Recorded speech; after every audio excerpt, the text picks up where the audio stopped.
Everyone, अस्सलाम वालेकुम, नमस्ते जी, Sat Shri Akal. Welcome back to another video. तो कैसे हैं आप लोग? I hope you are doing great. मैं भी बिल्कुल ठीक हूँ। सो मुझे आज याद आ रहा है कि मैंने जब स्टार्ट किया था अपना वीडियो, मतलब यूट्यूब की वीडियोस, तो मैं कैरी मिनाटी का बहुत ही शौक से डायलॉग बोला करती थी और उसी वजह से काफ़ी लोगों ने मुझे जो है वो लाइक किया था मेरे वीडियोस को।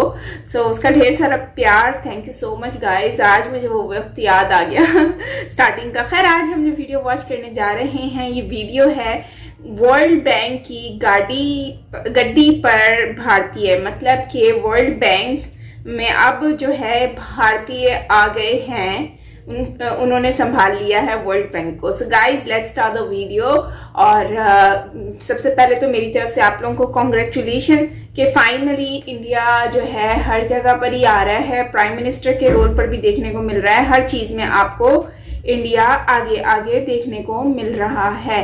सो गाइज, चलते हैं वीडियो की तरफ, फॉरवर्ड कर लेते हैं। और वीडियो अच्छा लगे तो लाइक कर दीजिएगा, शेयर कीजिएगा, एंड सब्सक्राइब नहीं किया तो सब्सक्राइब भी कर लीजिएगा। सो करते हैं वीडियो को स्टार्ट। सो यस, नमस्कार दोस्तों, स्वागत है आपका हिंदी नॉलेज शो में। तो दोस्तों, इस समय पूरी दुनिया में हंगामा मचा हुआ है और इसका कारण ये है कि दुनिया की सबसे बड़ी फाइनेंशियल संस्था पर भारतीयों का कब्जा होने जा रहा है और ये बात कई लोगों को हजम नहीं हो पा रही, इसीलिए बेतुकी बातों पर विरोध किया जा रहा है। लेकिन विरोध की बातें हम बाद में करेंगे, सबसे पहले खबर जान लेते हैं। तो दोस्तों, ये बात तो आप सभी लोग जानते ही होंगे कि दुनिया में दो सबसे बड़ी फाइनेंशियल संस्थाएं मौजूद हैं। पहली है वर्ल्ड बैंक, दूसरी है IMF।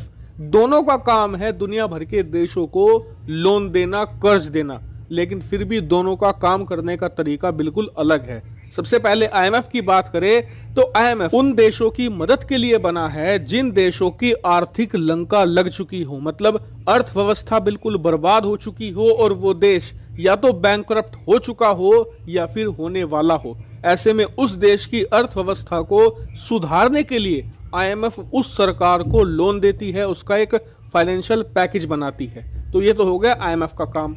बात करें वर्ल्ड बैंक की, तो वर्ल्ड बैंक भी सरकारों को लोन देता है, लेकिन इसका लोन होता है डेवलपमेंट के लिए। मान लीजिए भारत के अंदर कहीं पर बहुत बड़ा एक्सप्रेसवे बनना है, कहीं पर बहुत ही बड़ा ब्रिज बनना है, या फिर कोई सरकार बड़ा इंफ्रास्ट्रक्चर का प्रोजेक्ट चला रही हो, या फिर लोगों के डेवलपमेंट के लिए कोई काम होना है, तो वर्ल्ड बैंक उसके लिए लोन देता है, वो बैंकरप्ट देशों को लोन नहीं देता। तो ये तो हो गया IMF और वर्ल्ड बैंक के बीच का अंतर।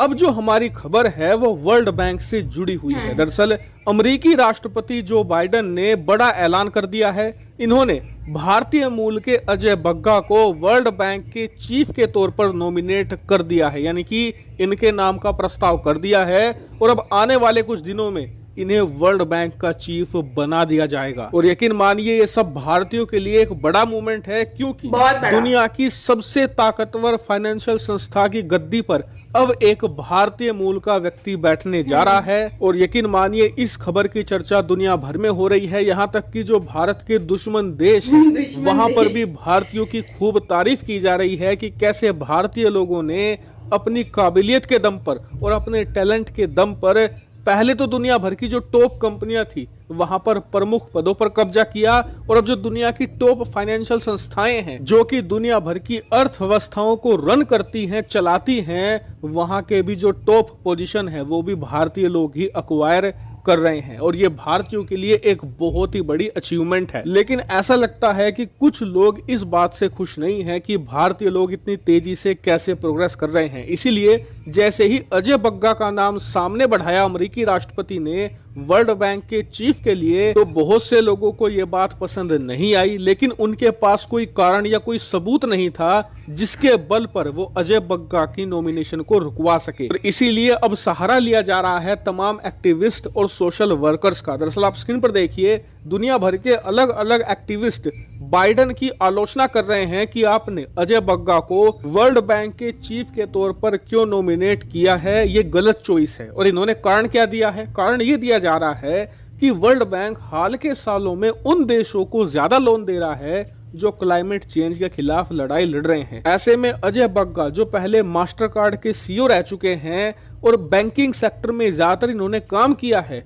इन्हें वर्ल्ड बैंक का चीफ तो बनाया ही नहीं जा सकता, क्योंकि इन्हें क्लाइमेट चेंज के बारे में कुछ पता ही नहीं होगा। इसीलिए आप किसी ऐसे आदमी को बनाते जो इंडस्ट्री से जुड़ा हुआ हो, जिसे क्लाइमेट चेंज के बारे में पता हो और साथ ही वो गहराई से जानता हो कि कैसे क्लाइमेट चेंज से निपटा जा सकता है। अब इस पर अमेरिका का भी जवाब आया है। अमेरिकी सरकार से जुड़े हुए लोग ये कह रहे हैं कि वर्ल्ड बैंक दुनिया की सबसे बड़ी फाइनेंशियल संस्था है, ऐसे में इसका जो प्रमुख है वो भी फाइनेंस का ही आदमी होना चाहिए। और बात सही भी है। उदाहरण के लिए आप खुद सोचिए कि एक मोबाइल बेचने वाले की दुकान पर आप एक जूते बेचने वाले को बिठा दो, क्या वो बेच पाएगा? उसे पता ही नहीं होगा मोबाइल में क्या फंक्शन है, किस तरीके से वो ऑपरेट किया जाता है। ठीक उसी तरीके से मोबाइल वाला जूते वाले की दुकान पर नहीं बैठ सकता। भाई जिसका काम उसी को साजे और करे तो डंडा बजे। और इसी कारण से ये बिल्कुल बेकार का विरोध है और यही वजह है कि अमेरिकी सरकार इसे बिल्कुल दरकिनार कर चुकी है और वो अजय बग्गा को ही वर्ल्ड बैंक का चीफ बनाना चाहते हैं। हालांकि इस पूरे मामले पर आपका क्या मानना है कमेंट करके जरूर बताएगा। फिलहाल इस वीडियो में इतना ही। Thank you very much for watching video.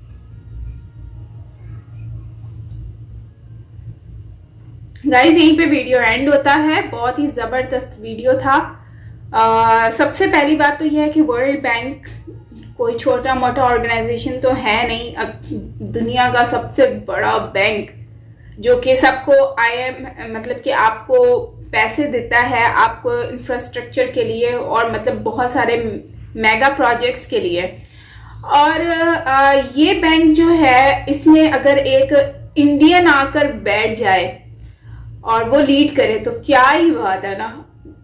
मतलब कि ये तो हर किसी की ख्वाहिश होगी कि हाँ भाई हमें जो है वो इस तरह से कुछ करने को मिले। तो ओवरऑल अच्छा लगा कि भारत में जो है वो इतना हमें डिफरेंस चीज़ें जो हैं वो देखने को मिल रही हैं, जिसमें अभी लास्ट ईयर की ही बात है तो एक इंडियन जो है वुमेन मतलब वुमेन भी कोई एक पोस्ट पे आई थी। उस अभी सुनने में आ रहे थे कि प्राइम मिनिस्टर भी बनने जा रही हैं वुमेन, अभी खबर सुनने में आ रही थी। उसके बाद एक और चीज मैंने देखी थी कि जो है जो अमेरिका का जो है वो भी जो प्राइम मिनिस्टर है वो भी इंडियन ही है। तो ये बात तो आजकल अब न्यू नहीं रही हमारे लिए कि इंडियन, पहले ये होता था कि भाई हो सकता है बन जाए, लेकिन अब ये है कि इसमें कोई डाउट नहीं है, बन सकते हैं भाई, बन सकते हैं।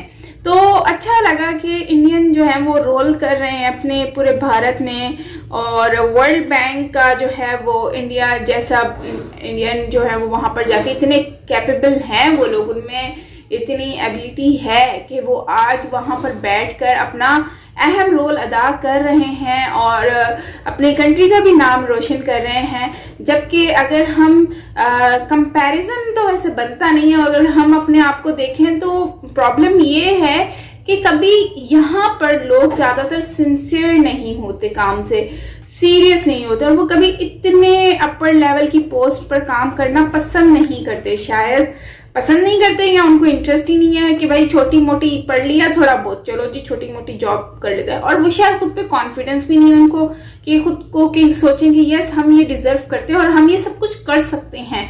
एक ये चीज भी इंसान में होती है तो जिससे इंसान आगे बढ़ सकता है। तो आई थिंक कि इंसान में ना एक ये गट्स भी होने चाहिए। बाकी ओवरऑल अच्छा लगा, इंडिया ने इस तरह से, इंडिया के जो लोग हैं वो जा रहे हैं और उन्होंने इस तरह से कमाल करके दिखाया है। तो गाइज आप लोग इसके ऊपर क्या कहेंगे कमेंट सेक्शन में मुझे जरूर बताइएगा। बाकी अच्छा लगा कि इंडिया के लोग जो हैं अब दूसरी कंट्रीज में जाकर अपना राज कर रहे हैं, और आने वाले वक्त में हम देखेंगे कि इंडियन ही वहां पर पता चले इंडियन राष्ट्र बन जाए, वहां पर भी कुछ पता नहीं है। तो खैर आप क्या कहेंगे इसके ऊपर जरूर शेयर करें कमेंट सेक्शन में, आपकी राय जानना चाहूंगी। बाकी मिलते हैं नेक्स्ट वीडियो के साथ। Lots of love and bye bye.